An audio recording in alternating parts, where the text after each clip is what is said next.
সে যত ধনী লোকই হোক, হয়তো সে পৃথিবীর মধ্যে সবচেয়ে ধনী লোক, তারপরেও সে আরো বেশি সম্পদ চায়। মানুষ সন্তুষ্ট হয় না, বেশিরভাগ মানুষ কখনো সন্তুষ্ট হয় না।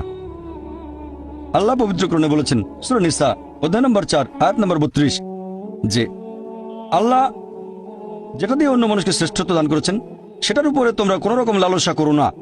এভাবে বলবেন না যে হে আল্লাহ, তুমি অমুককে অনেক সম্পদ দিয়েছো, অমুককে অনেক সুন্দর একটা গাড়ি দিয়েছো।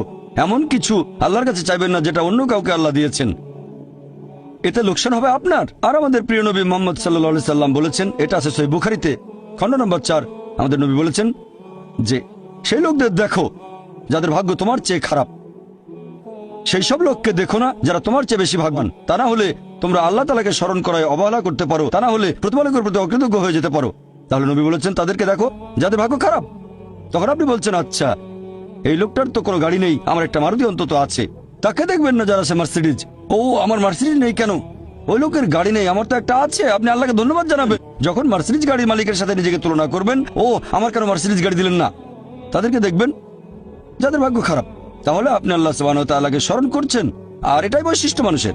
এরকম একটা গল্প যে এক লোকের মনে অনেক দুঃখ, কারণ তার কোনো জুতো নেই। তারপরে সে একটা লোককে দেখলো যার একটা পাই নেই। লোকটা অভিযোগ করতো আল্লাহর কাছে যে জুতো নেই, আল্লাহর কাছে অভিযোগ করতো আমার কোনো জুতো নেই।